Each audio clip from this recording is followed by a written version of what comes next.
Hi guys, আমি কদিনের মধ্যে একটা নতুন সোলার লাইট কিনেছি, যেটা প্রধানত ক্যাম্পার্সরা ইউজ করে ডিউরিং দ্য ক্যাম্প, যদি ক্যাম্পিং ট্রিপ কিছু হয়। সূর্যের আলোতে এটা রিচার্জ করা যায়। তো এটা হচ্ছে ল্যাম্পটা। এটা মোটামুটি 200 থেকে 300 টাকার মধ্যে পড়ে। আর প্লাস্টিক বডিটা মোটামুটি স্টাডি, তবু আমি বলবো যে একটু সাবধানে ইউজ করাই বেটার। কালারটাও বেশ মানে ঠিকঠাকই। ওভারঅল যদি আমি কোয়ালিটির কথা বলি, তাহলে এই প্রাইস পয়েন্টে এটা এর থেকে ভালো আমরা পেতে পারবো বলে আমার সন্দেহ আছে। এটা একাধারে যেরকম একটা লণ্ঠন, অন্যদিকে একটা জোরালো টর্চ। তো খুব দূরে যায় টর্চের আলোটা। আমি পাশে এখানে আমার বাড়িতে দাঁড়িয়ে আমি পাশের বাড়িতে মারলে আলো চলে যায়, তো খুবই জোরালো। আর লণ্ঠনটাও তেজ আছে ভালো, মানে লাইটের ভালোই তেজ আছে। এটা সূর্যের আলোতে চার্জ হতে পারে এবং ইউএসবি ইউজড ডিভাইস যেমন ফোন, ট্যাবলেট ইত্যাদি ডিভাইসগুলোকে আমরা চার্জ করতে পারবো। বাই দ্য ওয়ে গাইজ, আমি একটা কথা বলতে চাই যে এইটা কোনো স্পন্সার্ড ভিডিও নয়। কোনো কোম্পানি বা কোনো সংস্থা আমাকে এর জন্য কোনো পয়সা দিচ্ছে না। এটা জাস্ট আমার একটা নিজস্ব এক্সপিরিয়েন্স আর ওপিনিয়ন দিয়ে এই ভিডিওটা তৈরি করা। তো এই হচ্ছে আমাদের লাইটের বক্সটা, যার মধ্যে কিছু ওয়ার্নিংস আর ব্র্যান্ড নেম এক্সেট্রা সব দেওয়া রয়েছে। বলতে গেলে তো আমার অনেক ফোনই আছে, কিন্তু আমি ভাবলাম রোদে কিছুক্ষণ চার্জ দেওয়ার পর আমার জিও ফোনটাই চার্জে দেওয়া বেটার হবে ফার্স্ট টাইম। তো চার্জে লাগানোর পর দেখছি কাজই করছে না।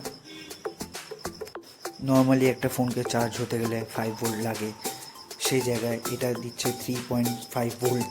5 ভোল্টের জায়গায় এটা দেখার পর আমার অবস্থাটা অনেকটা এরকম হয়ে যায়।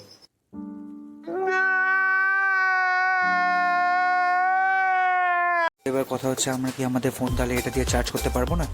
নিশ্চয়ই পারবো না, কারণ 3.5 ভোল্ট দিয়ে কোনো ফোন চার্জ হয় না। আর যদি হয় তা আমি জানি না।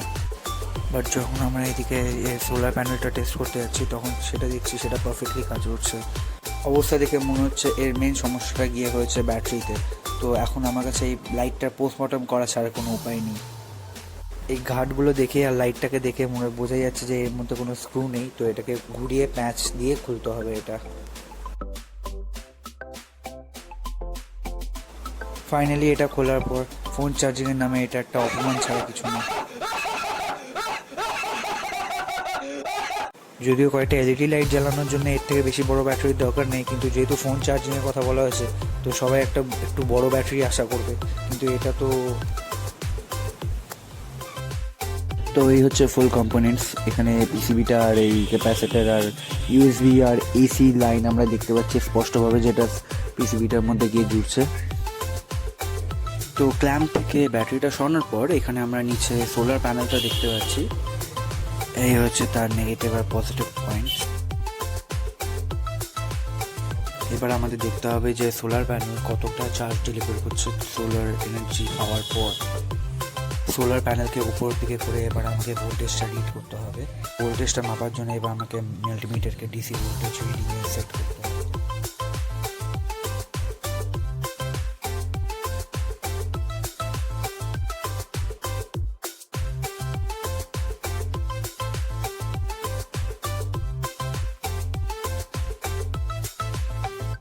তো সোলার প্যানেলের ভোল্টেজ 3.14 ভোল্ট। এবার ব্যাটারি ভোল্টেজটা চেক করে নেওয়া যাক।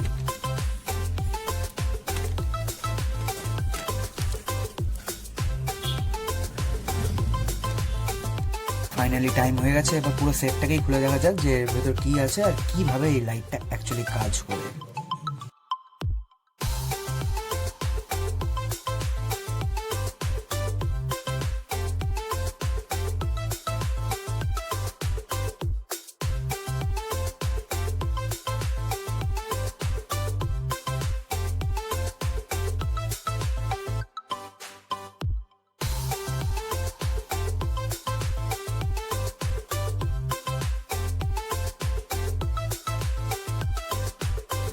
বেশ বড় স্ক্রু। এই স্ক্রুটাই এই পুরো লন্ঠনটাকে ধরে রাখার কাজ করে।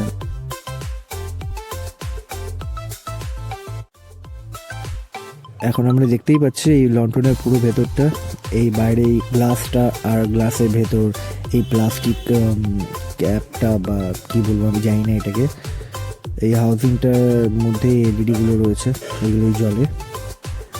ল্যান্টার্নের পুরো হাউজিংটাই একজোড়া রেল মেকানিজমের ওপর রয়েছে।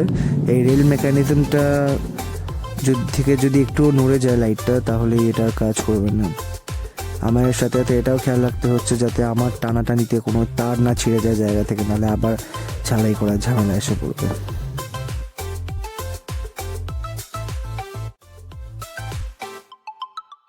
সহজেই একটু এদিক ওদিক করার পর আমরা এখন দেখতেই পাচ্ছি এই টিকট্যাক বাটনটা। এই টিকট্যাক বাটনটাই হচ্ছে লাইটগুলো জ্বালানোর জন্য রেসপন্সিবল। তো এই বাটনটা যখন উপরে একটা রেলে গিয়ে ট্রিগার হচ্ছে, তখন এই লাইটগুলো জ্বলে উঠছে যখন আমরা লাইটটাকে টেনে তুলছি হাউজিং থেকে তখন। তো এই ছিল পুরো লাইটটা টেয়ার ডাউন আর বিশ্লেষণ। তো আমার যা মনে হয় এই লাইটটা ক্যাম্পিংয়ের জন্য ঠিক আছে, লাইট হিসেবে ইউজ করো, বাট ফোন চার্জিংয়ের জন্য একদমই অনুপযুক্ত। আর যদি ভিডিওটায় তোমরা দেখে থাকো যে লাইটটা অনেকটা ব্রাইট আলো দিচ্ছে, সেটা একমাত্র তার কারণ হচ্ছে যখন লাইটটাকে আমি এসি পাওয়ারে এক্সট্রা কর্ডটার সাথে চার্জ করছি তখনই ওটা ভালো চার্জ হচ্ছে। আদারওয়াইজ এটা অতটা ভালো চার্জ হয় মানে আলো দেয় না সোলার লাইটে চার্জ হয়ে। তো আমার মনে হয় এটা অতটাও ভালো প্রোডাক্ট না, বাট প্রাইস পয়েন্ট হিসাবে ঠিক আছে, যা এই 200 থেকে 300 টাকার মধ্যে এর থেকে ভালো আর কি পাওয়া যাবে। যেহেতু এটা আমার ভিডিও আর আমরা সবাই চাইনিজ প্রোডাক্টের কোয়ালিটি কিরম হয় সেটা জানি, সেই জন্য আমি ওদের একটাই কথা বলবো,